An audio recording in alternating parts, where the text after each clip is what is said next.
I'm going to do a very short introduction.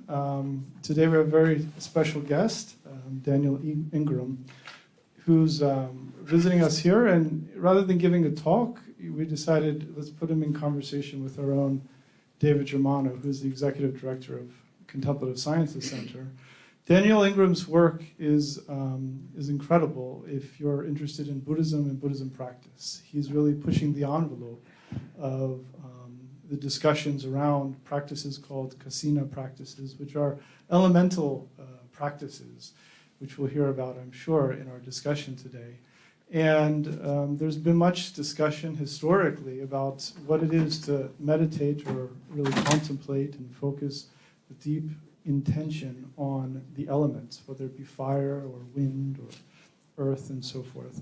And these practices, as again will emerge in the discussion today, made their way from early Indian discussions into Tibetan discussions around visionary experiences that emerged or were self-emergent through practicing and giving attention fully on these elements, which is the specialty of some of the practices that David Germano studies and has really spent his life studying, called the Dzokchen traditions, or the great perfection traditions coming out of late Indian Buddhism and into what we'll call Renaissance Buddhism in Tibet, emerging in the 11th, 12th centuries and developing onwards.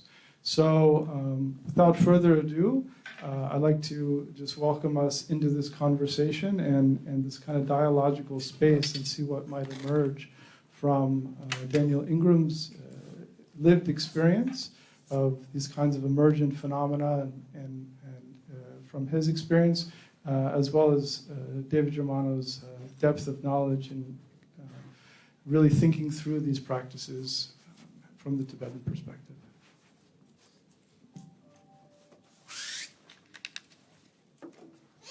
Okay, so are we using these for recording purposes or something? Is that right? Okay. Thanks, Michael, for that introduction. And I think I'm just going to start by briefly prefacing a couple of thoughts as to what led me to talking to Daniel and kind of to frame our conversation today. And this is also pretty informal, so feel free to ask questions at any point. We'll stop at some point for questions and answers more formally. But if you have questions or comments along the way, just raise your hand and happy to jump in and make the dialogue a trilogue or tetralogue or tetralogue or whatever it is. So there's two kind of things that I've spent a long time in my life kind of thinking about in terms of my study and involvement with Tibetan Buddhist traditions. And the first one has to do with the natural elements. So Buddhist philosophy and Buddhist thought from a very early time, like other Indian traditions, thought of the material universe in terms of, I always have to think about this in Tibetan so I can remember how to say it in English, earth, water, fire, wind, and space, and sometimes consciousness. Sometimes it was 4, sometimes 5, sometimes 6, but especially the 4 and 5. So earth, water, fire, wind, and then space as a fifth. And so this is how they thought about the material universe, kind of like we have our table of elements and so forth. This was how they thought about the constitution of material things, such as our bodies, or chairs, or tables, and so forth. And so they spent a lot of time thinking about that, but they also spent a fair amount of energy creating practices around this. How do you contemplate the material elements, fire, wind, water, space, and so forth? How do you bring it into the meditative practice of Tibetan Buddhism and so forth? And so this is part of a larger phenomena also of thinking about meditative practices that take the natural world or take material things as their object of focus and so forth. And so that's the kind of first set of interests that just personally draws me to this conversation and so forth. Because as Michael mentioned, in the 11th century and 12th century in Tibet, you get an explosion of these types of practices in certain traditions, where they're essentially looking at listening to the elements, smelling the elements, tasting the elements, touching the elements, and so forth. So all 5 of the senses being engaged with the natural elements. So for example, with regards to water, you might go to a waterfall, to a place where there's this turbulent rush of water and so forth. And you just focus your mind on it. You focus all your senses. It's mostly talked about in terms of listening, but obviously there's a visual element to it, there's an olfactory element to it, and so forth. And there's less well-known practices that are explicitly about tasting, about smelling, about texture, and so forth. So, and the important thing to keep in mind is any of us can go to a waterfall and go, this is cool, you know, like a couple hours, or even to sit there and maybe read a book or something and think like, I'm doing elemental meditations. And that's perfectly fine. That's not really what they're talking about. Like they're talking about going off the deep end in terms of time and immersion and so forth. They're talking about spending hours and hours and days just immersing yourself in this. And that's a very different experience than a pleasant afternoon with a book and a picnic and so forth next to a waterfall. And so that's the kind of first set of things. Actually, I said two, but I'll say three. The second one is, over the course of the long history of Indian Buddhism and Tibetan Buddhism and other forms of Buddhist meditation across Asia, I've always been interested by the issue of the objects of meditation. And so often there's this theme in Buddhist meditation that the objects don't matter so much. What matters is your mind. And so you might use a different object, like a statue or a candle flame or your breath or a deity that you're visualizing or something. You can use different kinds of things, but what you're doing is you're working with your own mind. You're cultivating a capacity to focus or a capacity for open awareness and so forth. And the object is like interchangeable in some sense, disposable in some sense. It's just what happens to be at hand for you. And I've always had a different thought about that, which I think we can see in other Buddhist traditions as well, which is, what if we think of the object as mattering? That you as a subject, you as a mind, that you're entangled with the world around us. And if we choose to focus on a statue or a fire or our breath and so forth, it may just be a fundamentally different type of meditation with fundamentally different kinds of effects and impacts. And so thinking about that entangled nature of object and subject as meaning that the object matters, not just your personal mind or the awareness that you bring to a meditative practice, has always been a persistent interest of mine. And the third and final one, if I can remember, I know what it is. It's self-emergence is the word that I use, and Daniel will use it somewhat different language. But it's this idea that when you do a practice, things are going to emerge for you. And some practices, I mean, I think in the Indian and Tibetan and Southeast Asian Buddhist traditions, all of them focus on experiences. They all talk about experiences. They all pay attention to it. You know, it's not like, it's as if your organic chemistry teacher said, you know, I actually care about the experiences you have while you learn organic chemistry. I don't think they mostly do. They're mostly like, did you learn the damn, thing? I mean, or not? I'm really happy you had great experiences, but you actually failed the test, okay? So that's not what meditation is like. Meditation pays attention to the experiences. It uses them for a broad variety of reasons. It uses them as signposts. They tell you, are you on target? Have you derailed, etc.? And they're also sometimes the goal of the practice. Sometimes they say the experiences don't matter, that they can just be distracting and you need to focus on the kind of long-term arc of the practice. But at some level or some way, they're always paying attention to experiences. And so in that sense, all of Buddhist meditation is interested in experiences. And experiences are all self-emergent. I mean, they emerge from yourself. They emerge from your experience. But I think, at least when I think about self-emergence, I'm thinking about a dichotomy between two different kinds of meditation. And this is a very artificial dichotomy. One type is practices that are more scripted in character. Like they really map out, you do this, you do that, and it's kind of very clear what experience they want you to have, and they're not that interested in leaving a big space for you to explore what comes up for you. They're more interested in you kind of marching through this complicated set of practices to have a certain set of experiences. And then there's other meditations where it's very clear that's not what's going on. They're trying to create spaces for you by virtue of the meditation where anything could happen. And that's what matters. What matters is what happens for you, what spontaneously emerges for you, and that becomes the subject of the meditation, rather than just following the script. And so to conclude this maybe overlong prelude,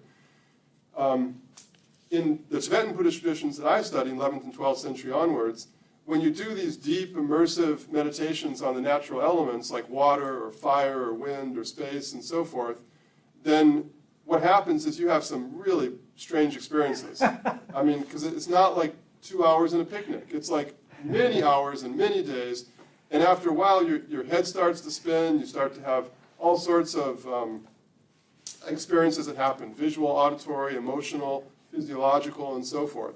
And so Tibetan Buddhists were, very interested in that, and they chart these out and so forth. And so I've always been very interested in these things, and that's what, before I ever talked to Daniel, I found one of his websites, firecasina.org.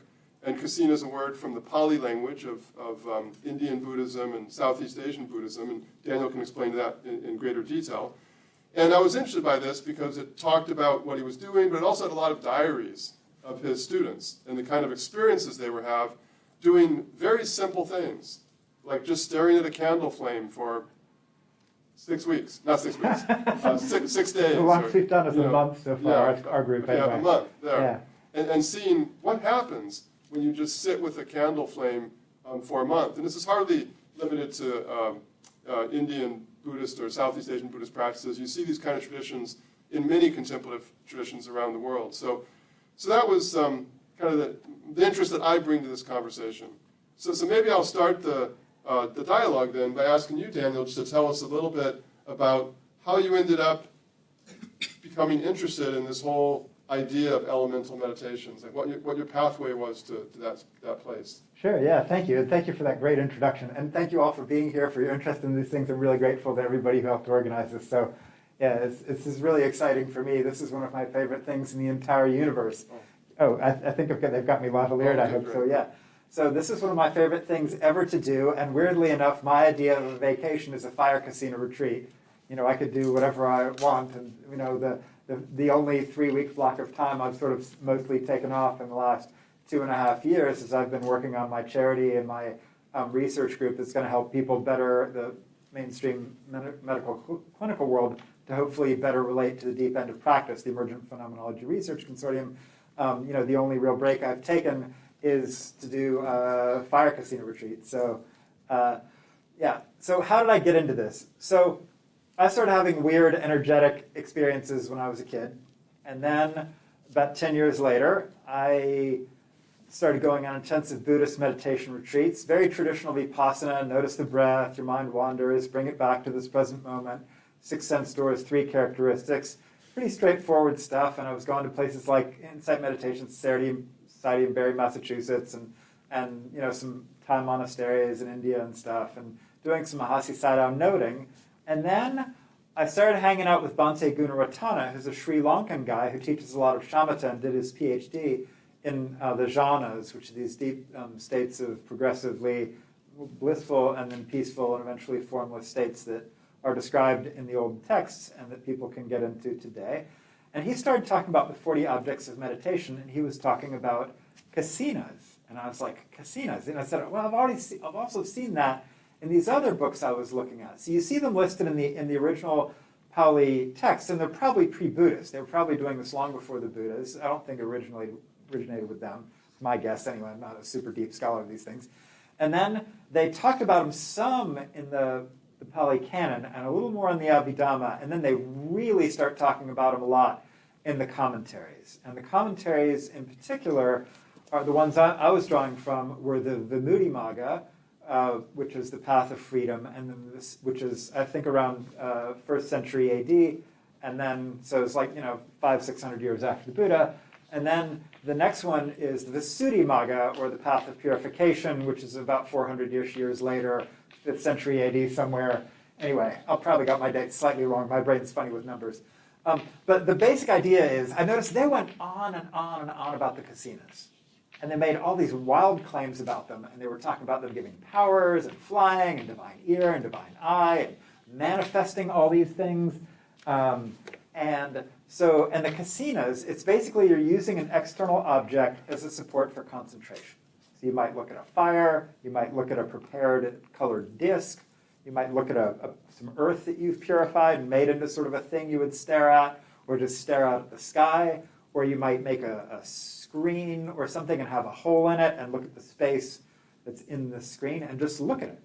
And so anyway, and there's all these instructions, and so that was interesting. I was like, why do they go on and on and on when writing was so expensive and very few people could do it, and it took a lot of time, and they just pages and pages and pages. And I'm like, wow, why does nobody talk about this these days, or at least nobody I was hanging out with?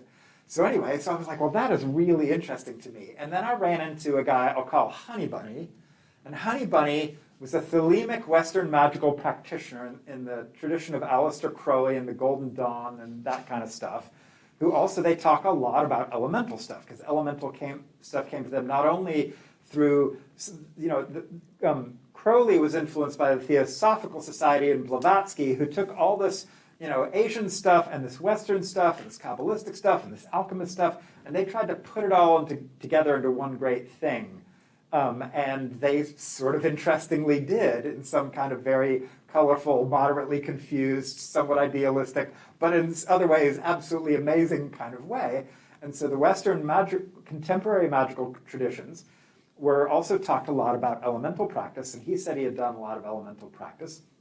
And they talked about, he said he could do strange things, like draw a star with a circle around it in the air, a pentagram, and he said he could see it when he drew it with his finger. And I tried, and I couldn't see anything, and I was like, well, that's pretty weird. So anyway, so these are forces and factors converging, and then I find myself on a meditation retreat in the second year of medical school, where I'm training that all this stuff is crazy and needs meds, right? So that's what, that's what I'm getting during my day school. And then I go on this retreat, 17 days at Bhavana Society in 1999, and I was working on sort of, in the Vipassana tradition, they had this thing known as insight stages. And I had gone through the insight stages I wanted to go through and felt satisfied with that. And I still had a week left of this retreat. And it was a retreat for advanced practitioners where there was no instruction or anything. There was nothing you had to do. It was just a space. We all came, we practiced together in the cold of West Virginia, and not too terribly far from here, and in the snow. And we went as deep as we could, doing whatever we wanted to do. And so after my insight stuff, I said, well, let's play with some fire casina, because I've got a little lamp, and it's one of the casinas, and the white light and fire casinas in the tradition I was thinking of are all kind of considered like top shelf casinas. These are the good ones that kind of lead to the most stuff. And if you kind of get them, they think, okay, that's the good stuff. So I had this little oil lamp, and I started looking at it. And I would look at it for a while, and then I would close my eyes and see if I could get the nimitta, or the learning sign, and then the nimitta. And exactly how nimitta is defined literally could be a whole lecture. So I'm going to kind of gloss that one unless people really want to go into it, because that's a long conversation. But anyway, so I started, thank you. Yay, this is good. I appreciate your written support for their edification. So started getting, I would close my eyes and I would see a red dot, and then I would see a sort of a gold spinning thing, and then it would become a black dot, which seemed wrong to me. That seemed the wrong direction. And then everything would become sort of very gray and hazy, and I was like, well, this can't be right. And then, as I went through that sequence, and then I would open my eyes, and I would go back and I would look at the candle flame for another minute or so, close my eyes, and run the sequence again. And then this mantra came to me. So before I knew it, I had a mantra in there. It happened to be a Hindu mantra. I have no idea why. Not a particularly Hindu-influenced person necessarily, a little bit, but not a lot. And so anyway, so I've got this thing and these images. And before I knew it, then it was like red dot and gold spinning thing and black dot, and then a bunch of flux lines around it. These fine kind of rainbowy lines making elaborate patterns. And then they start getting wider and wider. And then they start sort of curving around and becoming like many-fold radial symmetry. And then, this is the sequence. And this is unfolding over a number of days. And I'm just running the sequence. I'm like, I'm just going to do this until something cool happens. I've got a week. We're just going to do this the whole week. So eventually, within a few days, and again, I'm pretty powered up at this point. And I should mention by this point, I think of myself, regardless of whatever controversial things people say about me on the web, it's a controversial subject world these days, I thought of myself as having some reasonably strong meditation chops by this point. So I'm using all my meditation skills together to try to see these things and really connect with these internal experiences that this thing is generating, okay? So, and then I get to the point out past in the sequence where it's like red dot, gold thing, black dots, things, radial symmetry, wider and wider, and then all of a sudden start shifting into wholly different spaces where I'm now somewhere else. And I would be in a space, and there was the white Vajrasattva and consort that I never could, generate, much less complete, when I got that empowerment. And it's like Pixar couldn't do it this good.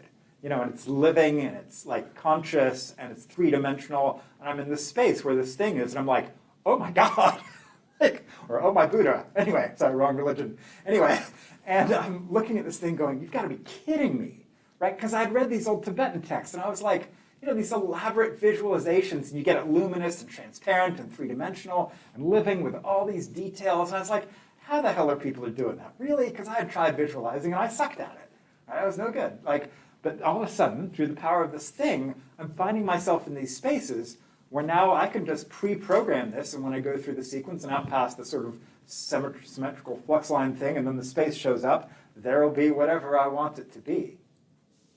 And I was like, you got to be kidding me. And I've been a huge fan of casinas ever since. We can talk more about that, but that's like the quick intro. So that's how I got super into casinas, and then there's a lot else we could chat about. But now maybe you have a question, and you probably have a bunch of thoughts. So I'm going to stop there. Should I use the microphone or? I think that you use that microphone. Yeah. I'm just wondering if you did you have your eyes open? Was it like your Aleister Crowley friend in the Yeah, pentagram? we're getting that. Okay, yeah. So, and the other thing I noticed is at this point, I can now draw I can do a lesser banishing ritual, the pentagram, and I see the friggin' pentagrams. And it started off subtly, right? So initially it starts off like a clear smear in space if you're trying to draw a symbol. And even now, because I've done enough of this, I like this one. Yeah, if I really slow down, I can see maybe a 2-inch sort of smear in space because I've done a lot of this. But it's nothing like what I can do on retreat, which brings in another concept which I call powered up. So what I can do on retreat when I'm powered up and have paid my entrance price is vastly beyond what I can do straight out of the gate sitting here for you today. And it also fades pretty fast off retreat, the fancy stuff. Within a day or two, a lot of it is gone. But when you're up there and you've paid your entrance price, which for me is about 100 hours over a week or 10 days or something, then there's the ability where suddenly whatever color, particularly if I've been working with a particular color, like if I've been working with red or purple or amber, or, white or whatever it is, whatever color I've been working with, I can draw it and it'll get longer and longer and longer and brighter and brighter and brighter in terms of what I see coming off my finger. And if I do this well enough, eventually it ends up like Doctor Strange, where it's that good. And it looks to me like this, if you've seen the amber discs they're playing with in the movies, that's within the realm of possibility. If you get your concentration powerful and really focus on a color or a quality or a something, then, as it says in the text, and if you do this well enough, like if you're, as it says in the books, the person who's doing the red casina sees red everywhere. And you'll start to see flashes of the color, you'll start to see things start to turn the color you're working with, or the quality you're working with, and then eventually it looks like you're wearing rose-colored glasses, and there's this sort of red overlay or whatever color you're working with on everything. And then as soon as you cut the power, that all starts fading, right? If you go off retreat or drop the dose. But while you're up there, then all of a sudden all that is possible. And so, and then I started getting all kinds of other effects I would never have imagined, don't know how to map, wouldn't ever have known to ask for, that I'm unbelievably grateful for. So I want to express my incredible gratitude to the countless people who figured this stuff out, because I could follow instructions, but I wouldn't have figured it out de novo. Right? I'm not that good, but I could follow instructions. And thanks to all the people who transmitted it and brought it forward to us today, because that was a staggering amount of work and cost. So anyway, you probably have all kinds of thoughts on this. I've been talking for a while. Yeah, what do you got? So let me just also keep everybody on the same page. Thank you. So Daniel mentioned a few words here. Yeah. Shamatha and Vipassana are both Sanskrit words, and they refer to an early way that Buddhists classified meditative techniques. Like they basically said there's two dominant kinds of things going on. One is these practices that literally means calming, and these are practices for developing deep states of concentration. And then Vipassana, literally something like insight or superior vision, are more like intense observational practices, where you're watching the impermanence of phenomena or the nature of your emotions as they rise and fall and so forth. So like intense observation. And then this word jhana, which in Sanskrit is dhyana, is these deep states of concentration that you progressively go through, which Buddhists kind of theorized. And kasina is those practices with the natural elements. And finally, nimitta is this word that literally just means sign, but it becomes a flashpoint for Buddhists talking about these especially visual experiences that you have and what they mean and when they come and so forth. Yeah. So I'm going to ask you just a very particular question about this, just to jump into the whole world of self-emergent experiences. And it's a very dominant tradition in Buddhist thought and practice, which almost everyone shares at some level, which is to say these experiences don't matter. Because like you can have all sorts of crazy experiences. You can see this and that and so forth and etc. And it literally means almost nothing as measured by things like, are you compassionate? Are you wise? Are you efficacious in this world? Are you resilient? Like all these kinds of things that Buddhist thought and practice are oriented around producing as outcomes for individuals. I mean, that's a really dominant motif in Tibetan, in Buddhism. And right. I think we've all known people at the drop of a hat or just seen all sorts of things. Right. Like literally a drop of a hat. I remember once I had a Tibetan woman that I was involved with, and she would just be like, I remember I took her sometime to this this Chinese contemplative thing, and as the lights got lowered, she started seeing stuff. And I was like, hey, we haven't even started yet. Okay, you got to calm down. So, and then on the other hand, there are these practices where there are these like maps and these models of like, you're going to see this, it maps off to meaning that you've progressed this far in the practice, and they actually become important milestones, they become important subjects of the meditation and so forth. So I wonder if you could talk to us about how in your own experience and experience with people that you've taught these practices to, how do you differentiate between those two? Where you're seeing a bunch of stuff, but is it really having an impact upon who you are and your capacities in this world as measured by what your values are? Yeah, those are great questions. And it's not that I can't totally appreciate the point of view of people who say, really where the rubber meets the road, the compassion, the kindness, the ability to show up, to be present, to be skillful is the whole point. And they're making an excellent point. And that's a perfectly reasonable point of view. And you find that particularly in Zen. So Zen is like the strongest one of them, where this is all illusion, it's all moksha, it's all whatever. They just no. Just the wisdom, the emptiness, the practice enlightenment, the koan, the whatever, and basically ignore all that stuff. It doesn't matter. So that's a lot of Zen traditions kind of lean heavily that way. Though weirdly enough, in the back rooms and stuff, you'll start hearing about energetic practices, and you'll start hearing about chakras, and you'll start hearing about this other stuff. But on their public front, definitely like not cool, right? But so you get that Taoist influence and just practice, which can make this stuff show up in the back rooms, but yeah, not the public way of advertising. And then you have the far other extreme, where like a lot of the Pali texts talked endlessly about powers. They talked about effects. They talked about entities. They talked about the specifics. They talked about past lives and experiences and all kinds of stuff like that. And these seem to super care about that. Like it's nearly impossible to read the Pali Canon and think they had anything like that point of view. Though occasionally you would hear the Buddha say things like, "Oh yeah, the powers, they're just a distraction and abhorrent." And then other times he would praise people who had mastered various powers. And so even within Buddhism, you find these two poles. And I can respect the heck out of both poles and everything in between. And I think there's points of view, and I think at points we may need these. Like it is way easy to get way into the powers and run into all the problems that this side, which is anti-powers, it's all whatever, talks about. And they're right. These people are right, sure. And then this side is also right. And let me talk a little bit about how this side is also right, that the powers can be, not only dangerous and distracting, which they totally can be, and we can talk about that, because these things, as I say, when anybody comes on a fire casino retreat with me, the first thing I will say is, this is not safe. And I mean that. I'm not kidding. And we can talk about the ways we think we know that.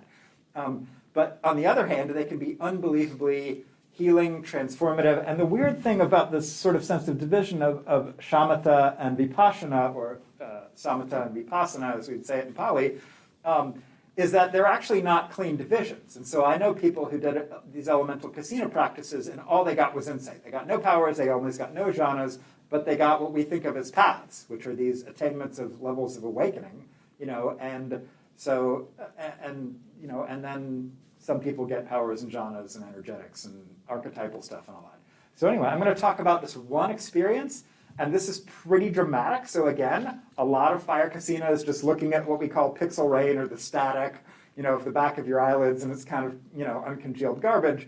So please, that's what many of the hours of this is. But I'm going to talk about one of my absolute best, like this, thank you, fire casino, oh my gosh, experiences, so please don't get into comparison or problems with this, right? Because it can get a little weird when we start talking about this stuff, just to normalize that. So I was an ER doctor for 12 years in my practice and 3 years of residency, and the last 2 years of medical school were clinical, so however many years that is, I think about 17 years of clinical practice, seeing terrible things. I worked in level 1 trauma centers, pediatric level 1 trauma centers. I saw some horrendous stuff. Terrible, like as bad as you could get, blood and guts and gore and people dying and screaming and traumatic things, like war zone kind of stuff. And I thought I was handling that pretty well, okay? So I graduate on March 29th, 2000, sorry, not graduate, God. I retire March 29th, 2018 from my medical career. And on the next morning, I have a flight to Paris. And we're going to go from there to Normandy to a place called the Chateau de Buffalo. It's a beautiful place with a lot of water around, a lot of space, a lot of forest and trees and earth. Very important to do a fire casino retreat, okay? That night, all of a sudden, my brain and body are like, you're going to deal with all the traumatic stuff you saw. And I start having unbelievable nightmares. Like, the room is filling with blood, and there's 14 people with their guts hanging out, and they're screaming in agony, and I can't find any supplies, and they're all dying, and we're all going to drown, and they're all blood, and like that kind of horrible, full-on, vivid, terrifying. I'm waking up, drenched in sweat 6 times a night, 7 times a night, 8 times a night from these dreams, and this continues. Going to Paris, going to Normandy, each night, same thing. I've never had anything like this. I'm a vivid dreamer, but this is really horrible stuff. This is clearly PTSD from an accumulation of terrible things, right? Because I saw a lot of bad stuff. So, and this is going on the retreat as well. We start the retreat. I'm very powered up by day 7, but every night I'm still having like nightmares. And the nightmares are getting weirder and more vivid, and as I get farther and farther into the retreat, they get stranger. So I'm not going to keep going on about those, but the point is, the real transformation rubber hits the road here where, and I want to preface this by, I don't know how to do this, and I don't know how to tell anybody else to do it. And I wish I did, but I don't. So it's day 7, and I show up for breakfast, and they said, hey, breakfast is going to be about 10 minutes late. And I say, okay, I'll go sit. So I just sit down, and I sit down in this thick and ridiculous bliss. And all of a sudden, I'm in a totally different space. I'm not in the meditation room at all. And this is within a few seconds of hitting the cushion. I can see my aura, and it looks like an electric blue bar magnet, electric fields coming out of me. And there's this white, sparkly space I'm sitting in. And there's this bliss. And I sit there for 5 minutes going, really? I'm a good meditator, but this is like, wow. And then all of a sudden, one of these memories comes up. And I think it was one of the dead kids. And the kids tended to hit me way harder than the adults. It's just a thing. Anyway, but it shows up like a little phone icon somewhere around my dantian. Is a space down here if you're an energetic Taoist kind of person. And it flips over a few times and it disappears. And when it disappears, I feel this unbelievable weight lift off my shoulder. Just incredible. Like I'm freed from something. It's like, wow. That was good. I wonder if I could do that again. So I call up another one. So I call up another memory, and sure enough, it shows up like a phone icon, flips over, and disappears. I know that sounds totally nuts. Sorry. Anyway, and then I start bringing them up in batches, and I start bringing them up, at 5, 10 at a time. And within a few minutes, that's all the terrible medical stuff I can remember. I missed a few, it turns out, but I got most of them. And then I start going through divorce and traumas and surgeries and childhood playground stuff and early childhood things and every single thing I can remember, and they're doing the same weird thing, right? And this is something you can't find in a book, so I don't know what the hell this is. I can't map it. I can just describe it. This is pure phenomenology at this point. And after about 5 minutes of this, I'm like, that's all the bad stuff. And I have this sense of lightness that is unbelievable. And all of a sudden, the bell rings for breakfast, and I open my eyes, and suddenly I'm back in the room, meditation hall, and I stand up. And if any of y'all have swum a mile or two, and you get out of the pool and your body's all shaky and kind of rubbery, anybody ever done this? Anyway, my whole body felt like that. And my face and my throat, it felt like I had been crying for hours. It had that taste, that feel, that, I don't know, there's a quality to it, but I hadn't been. And all the nightmares stopped, And now I can talk about this stuff and not feel like I'm going to cry, even though it was still really sad. And it healed the heck out of me. And I wouldn't have known to ask for that. It's not on any maps. I don't know how to tell anybody to do it, except, I don't know, try fire casino retreats and maybe. And that was a major, major healing and turning point in my life. So I'll just tell that story and let it be there for you all to think about. Anyway, thank you, Fire Casina. One of many I could tell, but one of the better ones. So here's a question. You mentioned about how does one take those kind of experiences and transmit them to another person. So one of the great arguments in Indian and Tibetan Buddhism about meditation is the degree to which meditative practices are themselves self-sufficient in terms of being transformative forces to produce the kind of person that you aspire to be, and to what degree they need to be linked to other kinds of factors, such as ethics, such as behavioral practices, such as philosophical understanding, such as cosmologies and so forth. And that tension is a source of a lot of debate over time, these 3,000 years. And so and I think the question would be so at least from a typical Buddhist perspective, so you go into this practice and there's something that you aspire out of this practice that, of course, people can go into the practice and say, I want to find the yak. I mean, literally, I remember one of the great stories of Tibetan Buddhist saints, the life of Shapkar, where he does this really complicated practice, and the goal is to find a yak. Because some dude has lost his yak. Yaks are pretty important in a nomadic culture like Tibet. And so he does this really high-end thing, which is supposed to make you a Buddha, but it's to find the yak. So people do meditations for all sorts of purposes, but in the bigger Buddhist scheme of things, it's to try to produce the kind of person that you want to be, whatever that looks like to you, or to the tradition that you're involved with. So in terms of thinking of the power of the practice to produce that outcome, like not simply some capacity to do something in the world, so whether it's find a yak or some of these powers that the texts talk about and so forth, but to be that kind of person that you're aspiring to become. And not just those were some really cool experiences and so forth. Then I wonder, when you're working with people who you're teaching these practices to, how do you work with them around those kinds of issues? The kind of issues being, here's the practice per se, and then here's the kind of person that maybe is the reason that you're involved with teaching these things to people and why they're drawn to the practices, maybe not. But in a Buddhist context, that would certainly be the case. What are the other, or what are the ways either extrinsic to the practice that you're combining with that, or what are the ways that you're guiding them through the practice that helps produce that type of outcome? Yeah, that's a great question. And let's just say what I'm about to say is as much art and speculation as it is science, to be perfectly frank. The epidemiologist in me that looks at the evidence quality for all of this is yeah, but anyway, so just we have these parts. But then there's the other side of me. So what do we do to try to produce these outcomes? Well, first, all three trainings, morality, concentration, wisdom, the ethical component, the understandings, psychology.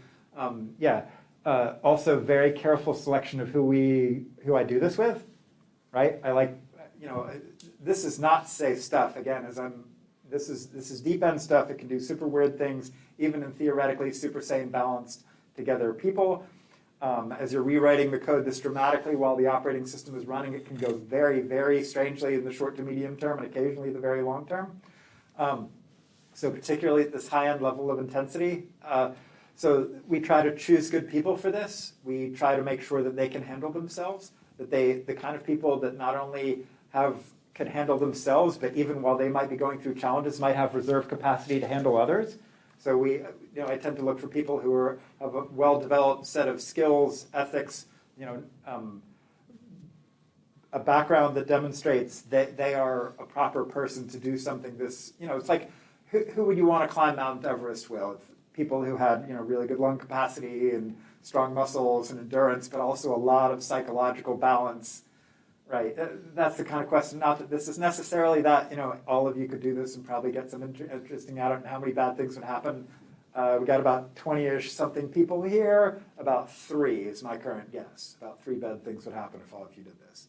Anyway, so that's my rough guess is about 1 in 10 goes sideways. And that's a pretty high number for this end of practice as well. So what do you try to do? You ground people in both, from a Tibetan Buddhist point of view, like emptiness and compassion. So compassion is trying to reduce your own suffering and the suffering of others, right? Thinking about which direction you tune your mind. So the other important thing is you're building something that's like an acetylene torch. A concentrated mind is like a cutting torch. And a cutting torch can either cut through delusion or it can just cut your friggin' arm off. And so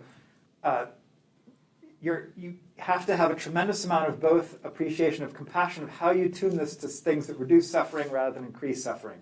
What sort of tracks your mind starts to go down and how you guide it towards good tracks. Now, this is something of a debate because you have the people that are like, it's, being eaten by the demon or whatever and putting yourself in its mouth if some old Tibetan story, that is like, what was the healing thing? And then you have other people who are like, no, demons is a bridge too far. Anyway, so that's even these kinds of topics, you have to see how people are handling entities and energetics and all that. But you're also going in with the appreciation of emptiness, of immediacy, of luminosity, of transience, of spaciousness, of ephemerality, of causality, of naturalness. And a lot of other frameworks talk about psychological coping skills, we talk about defense mechanisms, we talk about archetypes. Some reasonable understanding of archetypes is super useful, which in Tibetan they tend to do through various deities and or demonic personifications of various things. Anyway, you know way more about this than me. I'm just kind of... So those are some of the things we do to try to have good outcomes when we do this. Bye. Anyway, so... you want to start talking about this? Because you may have some other ideas on this that are similar. You've done a bunch of these things. Well, what are your thoughts? Actually, I wanted to ask some questions about the actual practices. So okay. Why fire as opposed to water, as opposed to... I mean, I could answer myself that question, but I wonder how you answer that question. Why did you end up focusing on fire as opposed to water or space or earth or wind? Yeah, well, actually, later I ended up focusing on all of those things. So we should talk about elemental balance. So just focusing on one element can make you elementally imbalanced. And this is going to start to sound woo-woo to some of you. That is totally a true effect. Pragmatically, regardless of whatever underlying philosophy you have, when you start doing fire casina, you start getting hot. It is a thing. So one of the first group retreats I ever did of this was at a medieval defensive tower in Scotland in February.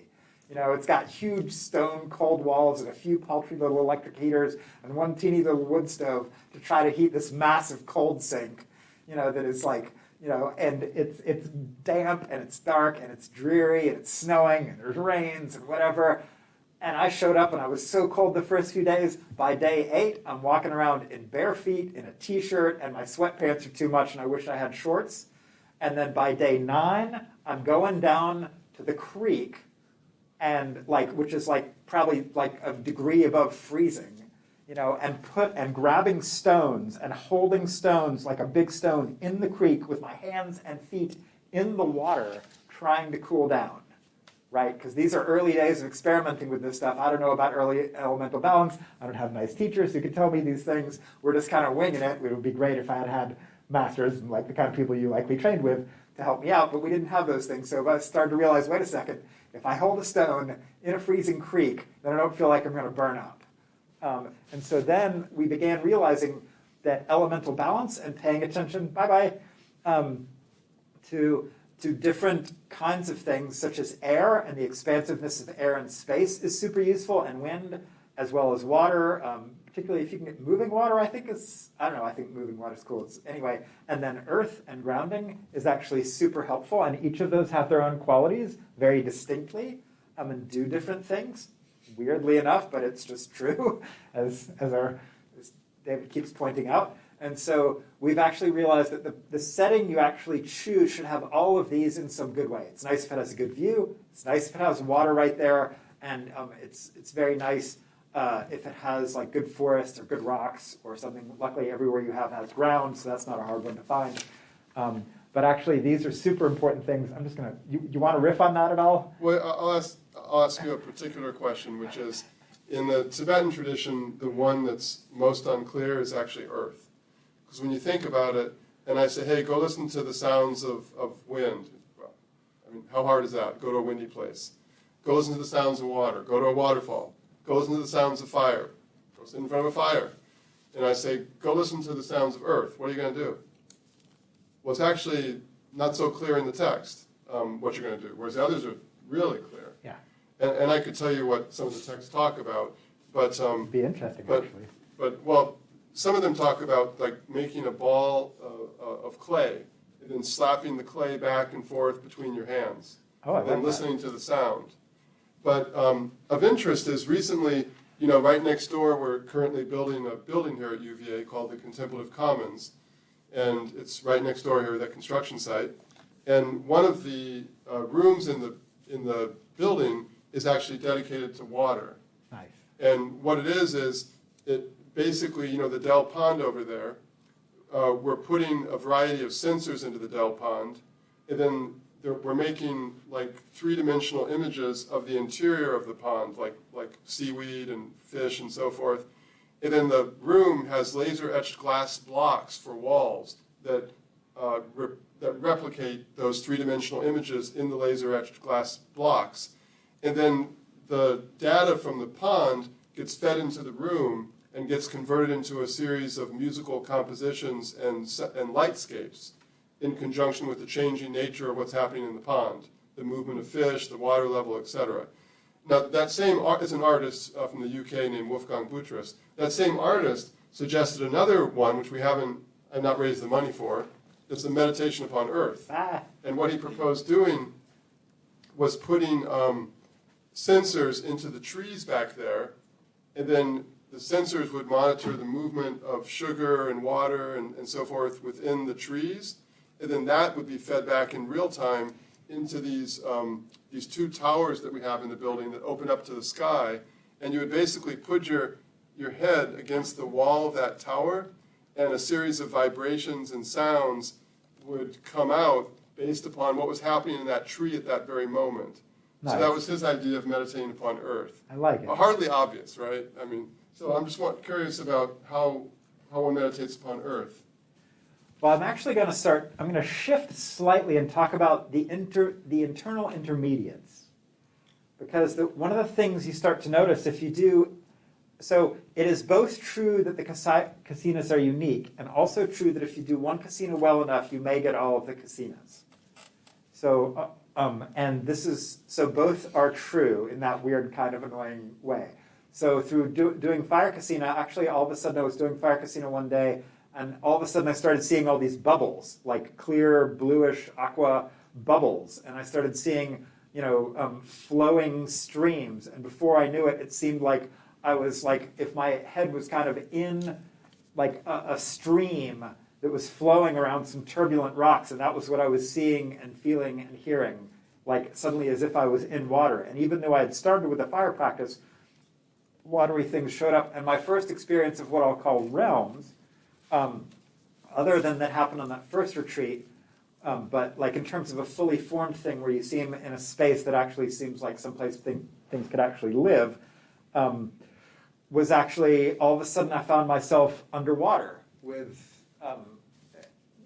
I could see the waves probably 40, 50 feet above me and the light streaming through, but I was in the water and I could feel the gentle sort of like there was clearly some sort of slight wavy kind of something. I could see bubbles in the way, and it was like three-dimensionally immersive experience. And it was on a fire casino retreat. So that's the first thing. But the second thing in terms of answering your earth question, I'm going to briefly talk about intermediaries.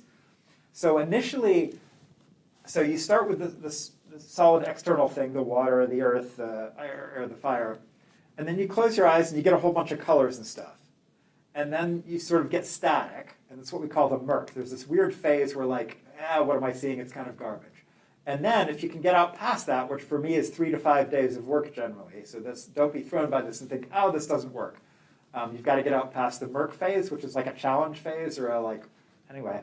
But once you get out past that, things will start to coalesce. And you start to see lines and patterns and shapes. And then the question is sort of, what do they look like and how do they move? So, so for example, you might see something that looks like a planet, for example, or what I call the comet. So the comet is where you start to see this like a sphere, and then you might see a wind going past it. You can actually literally see the wind blowing as the pixels coalesce more and more into dedicated colors and images, three-dimensionality around the sphere. And you can see this part is doing what air does, and this part is doing what earth element does, right? And the earth elements are still, generally. They might move in very sort of defined, they might rotate or they might, do something, but they're relatively fixed structures, whereas the winds will start to do things that are very wind-like, and then watery things will start to flow, right? And you can see them flowing like a stream or flowing over what appears to be like a dam or a something, and they'll be flowing along in a straight line in a way that is clearly a watery sort of a way to move and do things. And then you'll start to see flares, which are like these sort of, like an amber, for me it's usually amber, can be other colors too, like these flares that'll sort of wash across, almost like if you've got a leaf and you've ever lit it on fire and it's a dry leaf and you can see the flares kind of moving across. So you'll start to get these kinds of things. And so you can then actually tune to a specific one of those that you prefer, and these things are interactive. So as you start to say, oh, I really like the way the watery things go, as you reward, say, oh, thanks, water, you'll start to get more watery things or air things. And this has become something of a negotiation, which is one of the other curious things about fire casina. It's like you're in a conversation with the thing. You almost never get total control of it, sometimes for brief periods, but usually it's like you're in this interactivity with something that in theory is your own brain or whatever from a meat brain point of view, which is only one way to look at this. And then, so those are the intermediaries, but you look at things and it's actually the stillness of earth things that is the most striking. They don't generally make sound unless they're falling. They are still, they are quiet, they are silent, they are, just there. And so actually I ended up doing a bunch of meditation at a beach because I thought this is a perfect place. You got the sun for fire, you got the big sky, you've got the water, you've got the sand for earth. And so actually one of my favorite places to do this is right at the beach, looking at the water, there's the sun and everything.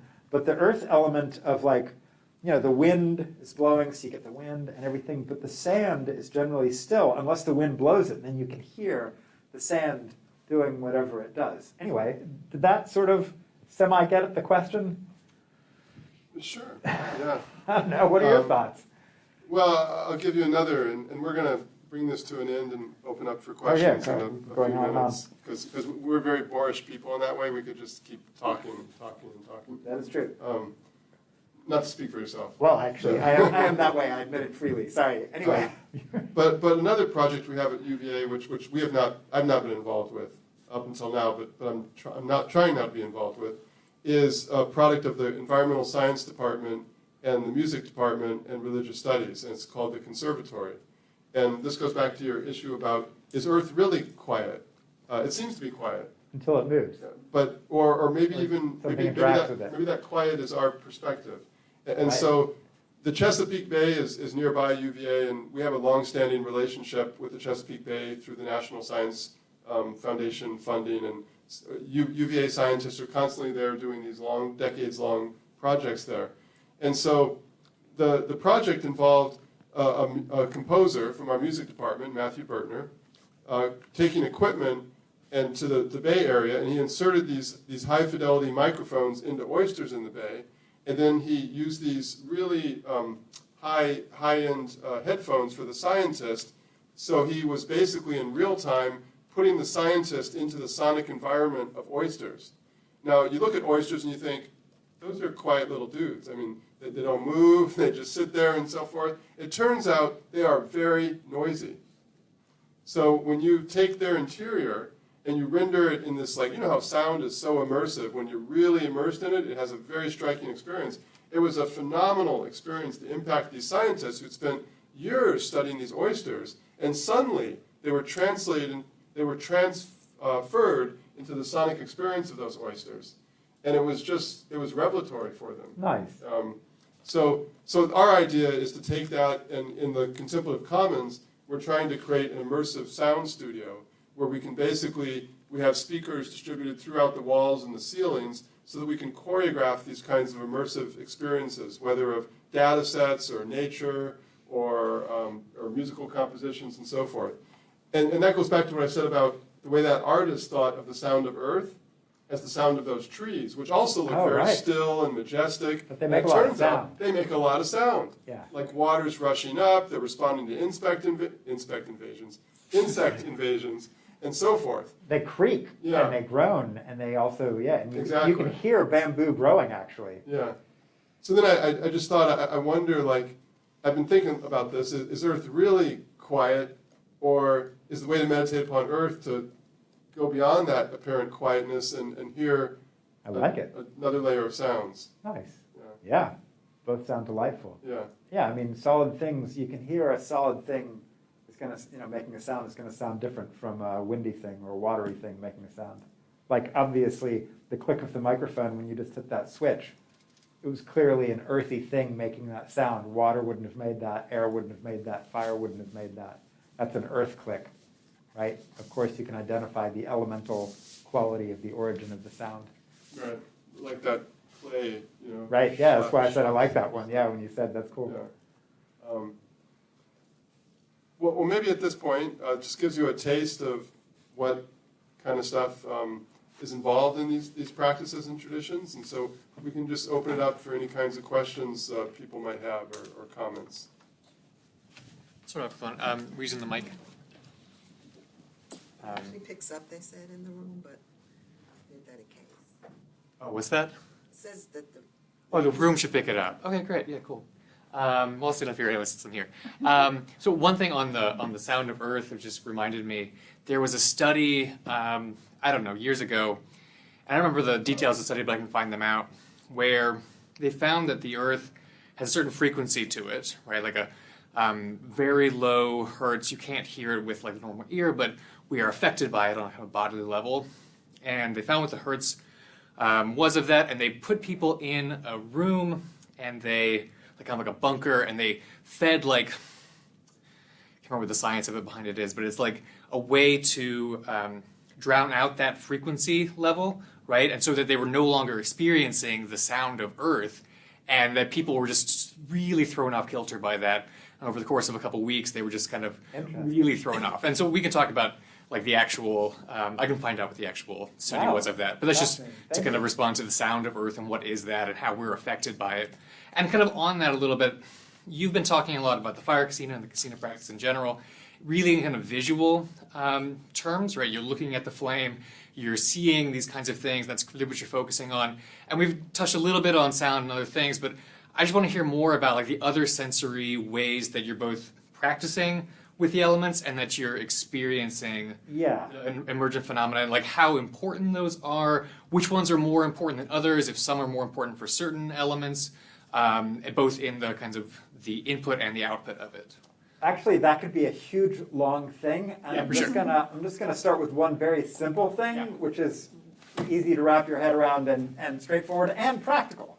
So it's day probably 18 or something of the 1 month casina we did. I've been doing mostly fire casina, and this is at Denman Island off Vancouver, Canada. And it would have been early November by this point, so it's pretty cool. It's getting into the low 30s there at night. It does have that Sunshine Coast thing where it doesn't get as cold as you would expect for its northern latitude, but yeah, it still gets pretty cold. And I was the first into the meditation yurt, which has no insulation essentially, after dinner, and someone had let the fire go out, and it's now ambient temperature, which by that point at night is probably 38 degrees, and so it's pretty cold in there. And so I lit the fire and I went to sit down, but the fire hadn't reached where my cushion was, which was about 20 feet away or anything close. I'm sitting there in 38-degree cold, and I all of a sudden say, hey, fire element, would you be so kind as to warm me up a little bit? So 2 seconds later, I suddenly start pouring sweat, and I suddenly feel like I have a fever, and I totally overshot. I just I don't know, I'm still learning control of these things. I'm no master of these practices, but I've had a lot of fun exploring them.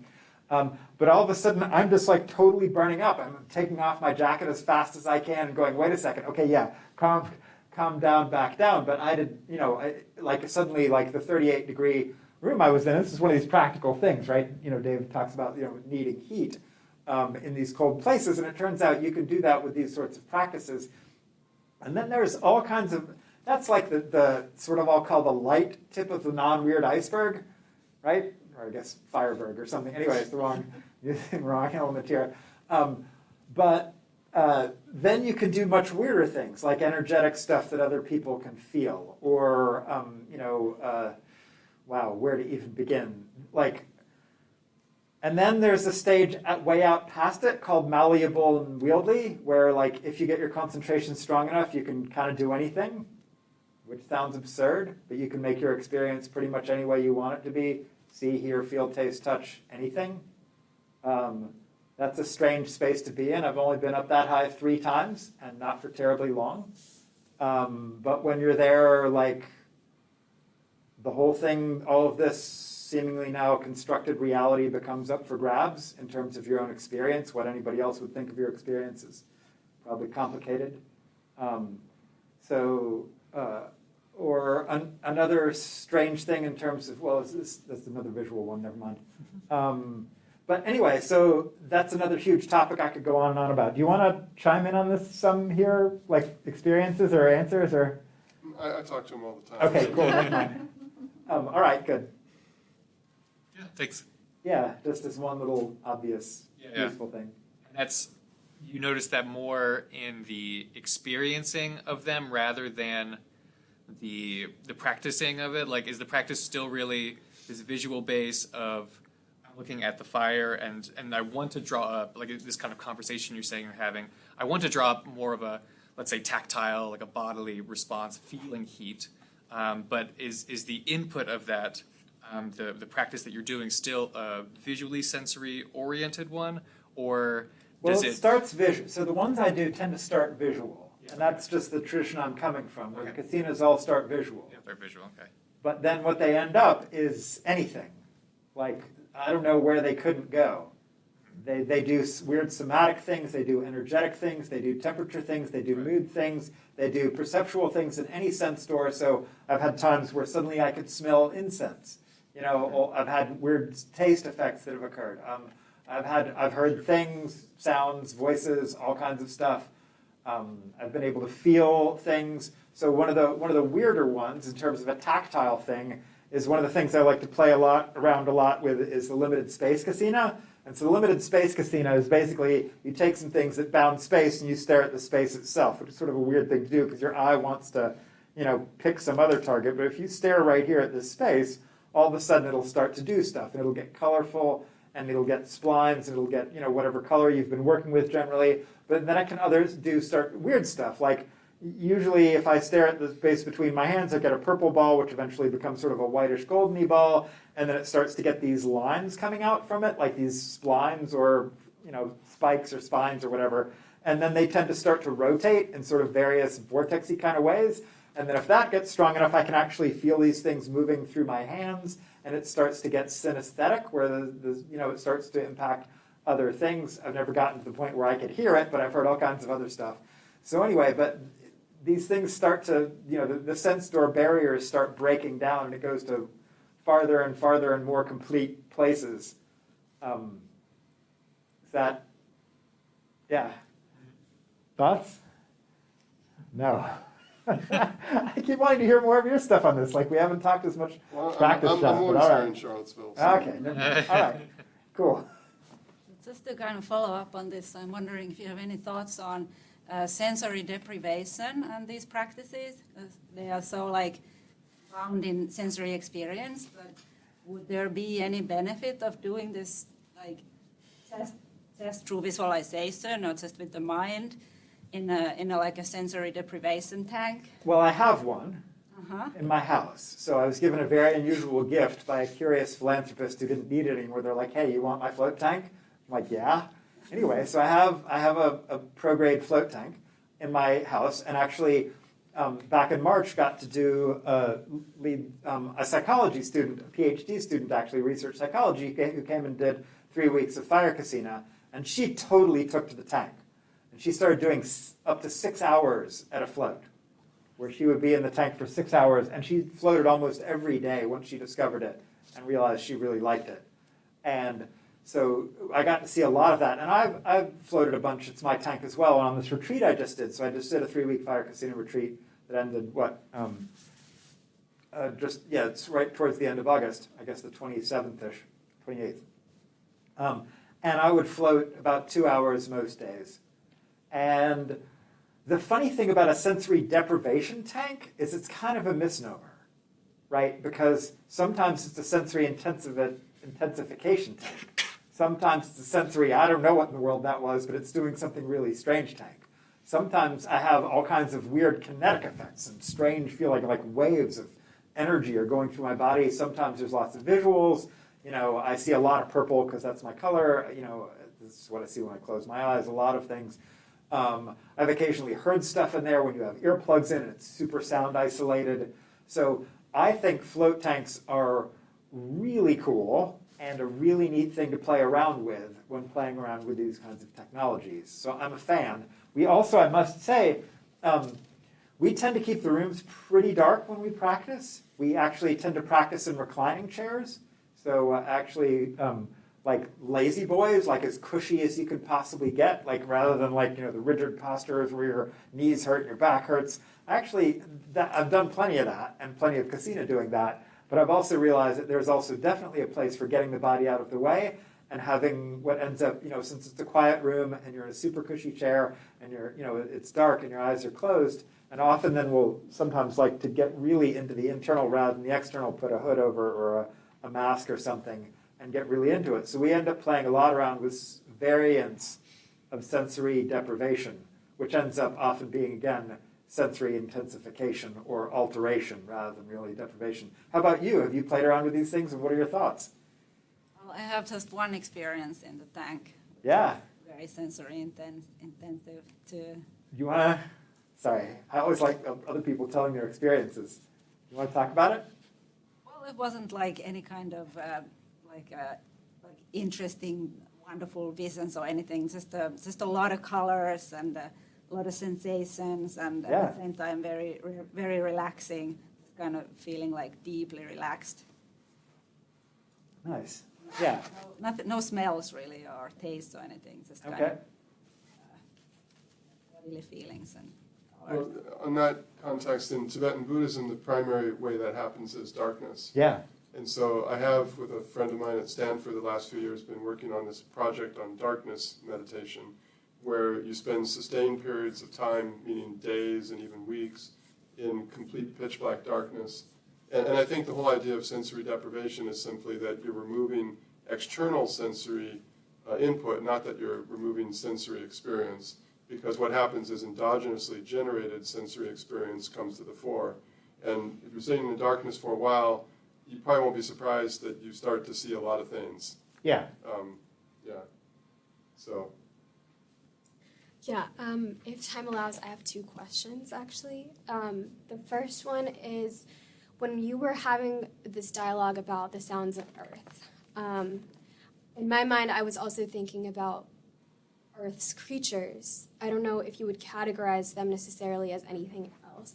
For example, sounds that creatures make, I feel like that wouldn't necessarily be fire or water or wind. It might belong to Earth, and it's still such a part of nature that I feel like it might belong in that realm. So I was wondering your thoughts on that, because I was also wondering, we as creatures that originate in nature, have you ever tried, or what are your thoughts on using our bodies as visual sort of objects when it comes to casina? Like using your body visually as that object instead of like a candle or a flame or a sound.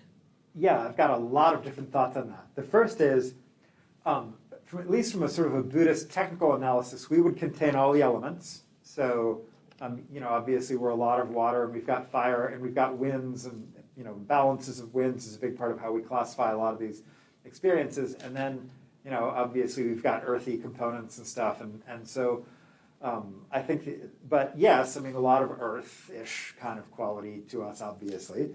But the other thing is, I don't necessarily have to fit everything into every system. and then meditating on the natural world, on animals, on the sounds, on birds. Like on this recent retreat, I actually found myself outside in our screened-in hammock lounge listening to birds and just listening to the sounds of the forest. And then there would be the coyotes occasionally, and then there would be there's the vultures, and there's the hawks, and there's the little birds, and there's the woodpecker. I can hear it, and then and so that is just a whole different interesting thing. And taking nature as object is really its own whole that's a whole talk or a whole tradition almost, right? And so that's the first thing I would say. The second thing I would say is actually there's a whole lot of different meditations where you take your body as a visual and or more complicated and elaborate object. That's actually such a huge topic that both of us could probably talk till the proverbial cows came home and not have even scratched the surface of it.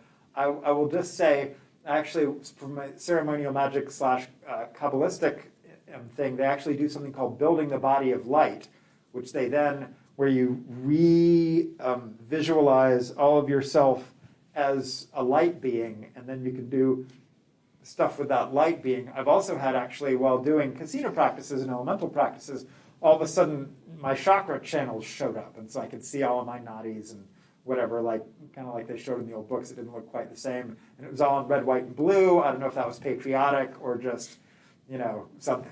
But blockages were generally in red, and then there was blue, and then the white channels, and anyway. So that was just the way it showed up for me that day, and all of a sudden my whole body became this sort of illuminated thing, and that just happened to be from regular. That was actually my first fire casino retreat where I was doing it. The first one I described, that showed up. Where were we? You had a bunch of other questions. Did I miss one of your questions, or was that all of them? No, that was it. I just had a second one if other people don't have. Well, I'll just jump in on the first Please. question first. I'd love to hear. So two things. One is, when you look at the accounts of these practices on meditating on the sound of water and the sound of fire and so forth, one of the things that I think really strikes you is that they focus on hearing voices of other creatures in this world. And so after 7 days, 8 days, 9 days, what you begin to hear is the sound of various agents in this cosmology. They might be spiritual agents, like different kinds of demons, or human or non-human animals and so forth. But that's a really striking feature, that actually in those sounds of water or fire, they begin to take the shape of articulate voices of animate life, so which goes so the outcome instead of the input, in a sense. And then the second thing, of course, that's the oysters is exactly about that subject, right? Use Nice. the oysters as your topic of meditation. Nice. And for this room that we're trying to build in the Contemplative Commons, that we call the Conservatory after that environmental science project, that's partly what we're trying to accomplish then, is to bring in those more than human voices in this world and see what happens when you bring sustained attention to those voices in a collective fashion where the sound is just all embracing, and begin to unpack that. We can look at data sets and just here's a New York Times article and it cites this and that and so forth, and that'll be compelling to some people some of the times and so forth. But another way to open people's mind to conversations and discussions is for this sensorial experience of data, or sensorial experience of other forms of life and so forth, that then possibly makes forward other kinds of conversations.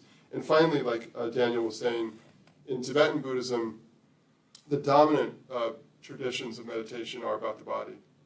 These things we're talking about are so marginal. Yeah. And so the dominant ones are two big typologies that have lots of subcategories. The first one is you visualize your body as the body of a Buddha, and with the colors and the shapes, the number of hands, the implements, etc. And that's called deity yoga, transforming your identity by revisualizing your body. And first you dissolve your current body into emptiness, and then it gets regenerated as light. The light becomes a syllable, the syllable becomes a Buddha, etc. And the second main class of Buddhist traditions of meditation in Tibet are focused on the interior of the body, where you visualize the interior of your body, and that can be also fire. You can visualize a fire in your body and have it flame up, and all sorts of practices like that. Or dakinis pouring it into your head, thing. Light coming into the head, or different kinds of forces. And those can actually be elemental, because one of the things that supposedly happens is when you do these deep meditations, then these different forms of the elements in your body, like fire and earth and so forth, begin to dissolve, and you have visual experiences that map the dissolution of those elemental forces in your body. So it's a big, big thing, yeah. So second question. I'll defer if someone else has a question first. Okay, so I have a small question. This you mentioned like casino meditation, right?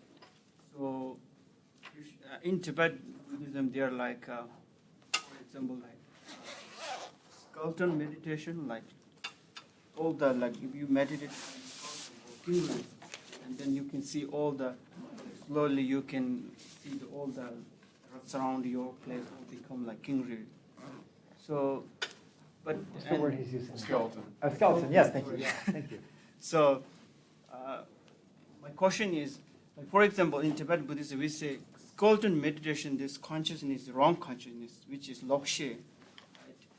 If you focus on the fire like this, not really wrong consciousness, because fires there exist. So, for example, if you meditate on emptiness, and then it's really different, right? So, do you have any thoughts on that? For example, like you meditate on skeleton, right? Skeleton. For example, you meditate on fire. So any like you think you see as differentiation between the two. I'm not sure I entirely understand that question. Do you want to start?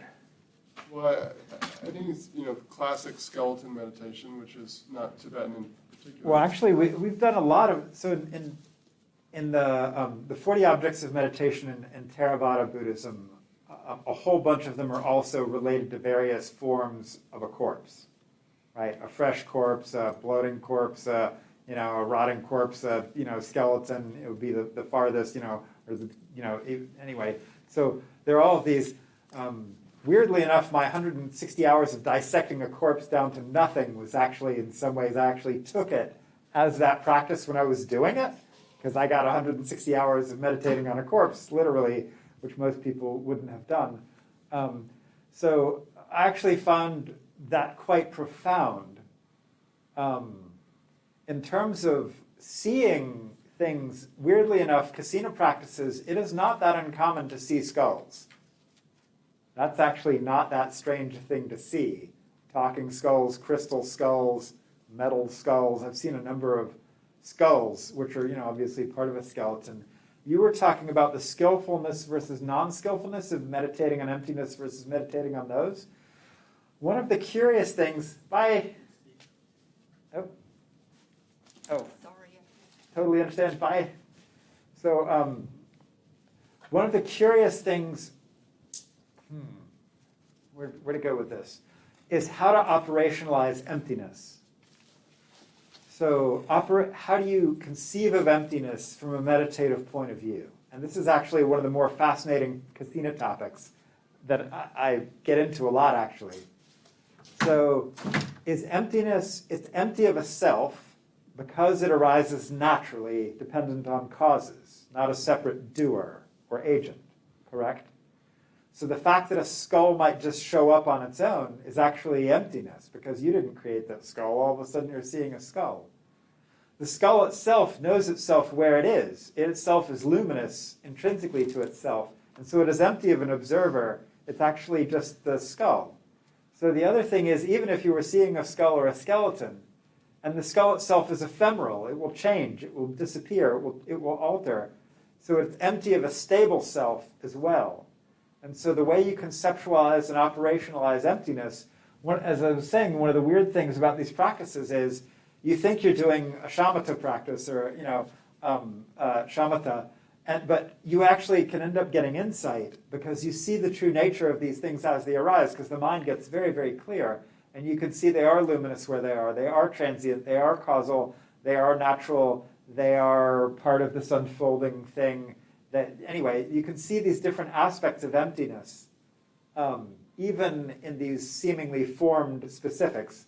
I don't know if that's helpful or answered your question.